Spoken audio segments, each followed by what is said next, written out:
Èmi ni Alhaji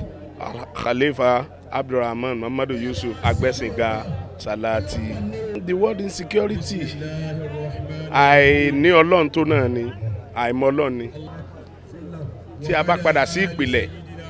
ohun tí a ń pè ní Sufi, òun náà ni ìmọ̀ Ọlọ́run. Ìmọ̀ pé Ọlọ́run nígbà gbogbo.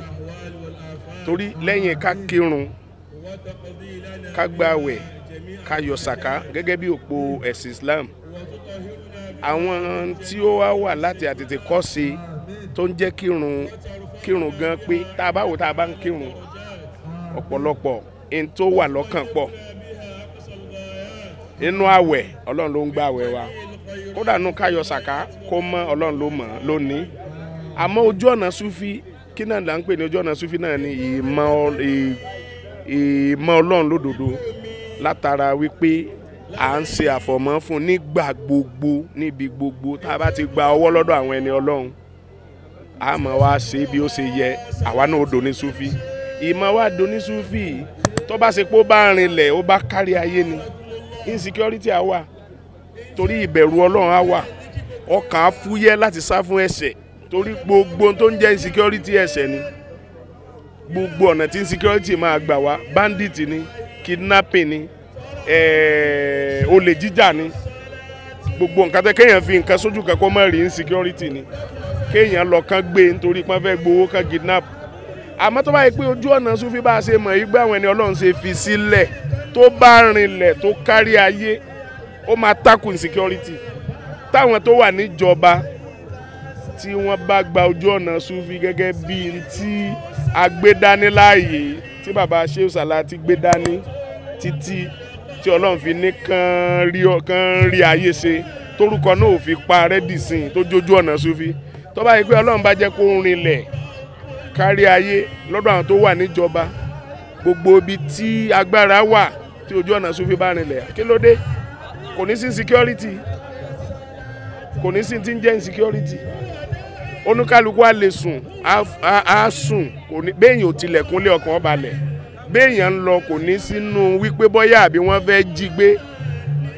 So tí fi hàn pé àfi ká padà sí pìlẹ̀ lójú ọ̀nà Sufi again, tí gbogbo wa bá gba ojú ọ̀nà Sufi. Torí tá a bá wo ọ̀pọ̀lọpọ̀ àwọn tí wọ́n láwọn ń kírun náà ló ń ṣiṣẹ́ yìí, àwọn tí wọ́n láwọn ń jẹ́ orúkọ mùsùlùmí ló ń ṣiṣẹ́ yìí. Àmọ́ tó wáyé pé wọ́n mú Sufi mọ́ gẹ́gẹ́ bí bàbá Shehu Salati, bí Ọlọ́run ṣe ní kí wọ́n gba Sufi tó sì ń kárí ayé tí láti gbà tí wọ́n ti gbà á. Tó bá ṣe pé Ọlọ́run bá ní kí nǹkan náà kárí bẹ́ẹ̀, kò ní sí tí ń jẹ́ insecurity, kò ní sí kidnapping, kò ní sí bandit. So tí fi hàn sí pé gbogbo kéwú téèyàn bá rí kó ké, gbogbo béèyàn ṣe wù kó máa gbà àwẹ̀, gbogbo béèyàn bá ṣe wù kó lòun lẹ́mìí mọ́ ni, àfi ká tó padà sí ojú ọ̀nà Sufi. Táwọn tó wà níjọba bá wà lójú ọ̀nà Sufi, nǹkan kárí, torí onísúfì ò ní yan ọmọ làkejì jẹ. Tá a bá sì yanra wa jẹ tí nǹkan bá kárí, ó ṣe gbogbo àwọn tó ń lọ tí wọ́n ń lọ kidnap, àwọn tí wọ́n pera wọn ní bandit nítorí pé wọ́n fẹ́ ṣe ayé, tí Sufi bá rinlẹ̀, ó ṣeé ṣe kí gbogbo ẹ lọ.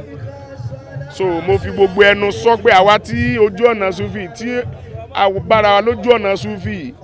a bára wa dúpẹ́, torí òun náà sì ni gbogbo ayé ó padà sí. Tá a bá ti padà sí àgbáyé rọrùn. Fi àsìkò yìí bí Ọlọ́run, a fi ọlá Ọlọ́run bí Ọlọ́run, torí tá a bá wò ó, a rí wípé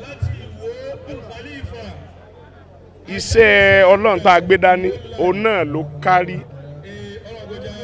Tá a bá dé Ewúpẹ́ níbi tí mọ́ṣáláṣí Shehu Salati wà, a bára wa dúpẹ́ wípé ibi tó ká wa mọ́ ẹ̀, ààyè tó dáa ni. A wá fi ọlá Ọlọ́run, a fi ànábì wa Muhammad, a fi bí Ọlọ́run fún gbogbo àwọn èèyàn. Àwọn tó wà ń bí ni, àwọn táwọn náà ń gbèrò àti máa bọ̀, àwọn tán wà láàyè kan tán lè wá, àmọ́ tó yẹ pàníyàn wọn wà ń bí tá a gbé dání. Ọlọ́run dákun, oore ọdún, oore Maulud Nabi, Ọlọ́run kó má ṣàì bá a ṣe fún gbogbo wọn. Tó bá wá ṣe fún wọn, ẹ̀yin wo lọ́lọ́run wá fi ṣe àkàsọ̀ oore náà? Ẹ̀yin wo lẹ́ ń jẹ́ káyé gbọ́? Torí tá a bá láwọn iléeṣẹ́ TV ńlá la fẹ́ wá pè wá síbi, kò sí owó rẹ̀. àwa sí owó rẹ̀ iléeṣẹ́ Hisbah TV tí ó ń ṣe agbátẹrù yìí àdúrà ti jẹ́ tiyín tẹ́lẹ̀ èyí tá a bá ṣe àfikún ní iṣẹ́ ọwọ́ yín gan àdúrà ni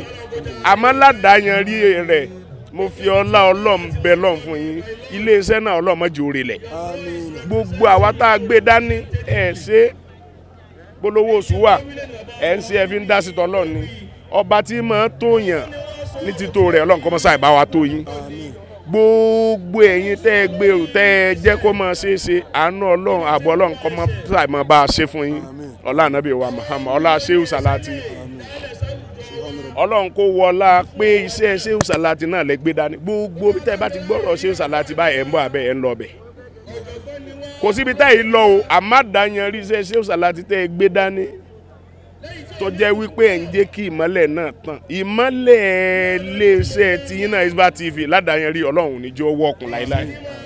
ọ̀la tí ìmọ́lẹ̀ Shehu Salati ó bá wọlé tí ó sì ní wọlé àtayámọ̀lẹ̀kẹ́ ahmed iléeṣẹ́ tí náà kò ní wọlé láíláí ìtóni àtọ̀dọ̀ Ọlọ́run kó mọ́ sáà bá a ṣe fún yín o torí tí n bá wò yẹn tẹ́ ń ṣiṣẹ́ náà mo rí i pé ẹ̀yin kálukú yẹn náà fi ń dá sí tọ́lọ́run tànàbí mọ́mọ́ ni Ọlọ́run títú àtọ̀dọ̀ Ọlọ́run kó mọ́ sáà bá a tó yín ọlá ànábì wa Muhammad ọlá bisimilayi rahmani rahim gbogbo àwọn tó kù tí a bá ní ká máa tó tá a lè kà tán tó bẹ́ẹ̀ látòrí baba Shehu Nakibul Ashraf tó jẹ́ pé àwọn náà ní ìpìlẹ̀ oríire yìí tọ́lọ́run wá ní kí ọkàn máa fi ọdún yin ọdún Ọlọ́run kó máa ṣàjẹ́ kan ṣe ọ̀pọ̀lọpọ̀ ọdún táwọn bá ṣe ọ̀pọ̀lọpọ̀ ọdún gbogbo àwa tá a wá ń tẹ̀lé wọn tá a gbà fún wọn ní tòdodo náà Ọlọ́run dákun máa ṣàjẹ́ kí wa náà ṣọ̀pọ̀lọpọ̀ ọdún ọlá ànábì wa Muhammad àwọn tá a lè dárúkọ pọ̀ gbogbo àwọn tó ti lọ bẹ́ẹ̀ Ọlọ́run kó bá a kẹ́ wọn gbogbo àwọn tó wà lójú ọ̀nà bẹ́ẹ̀ dáadáa baba Mudirul Markaz àti gbogbo àwọn tó ń jíṣẹ́ Ọlọ́run láyé lẹ́ẹ̀kan sí tó fi dórí baba Shehu Nakibul Ashraf Ọlọ́run dákun ìkún ni Ọlọ́run mọ̀ ìyá Ọlọ́run kọ́ mọ́sáì mọ́ bá a ṣe fún wọn ọlá la hawla ọlá quwwata.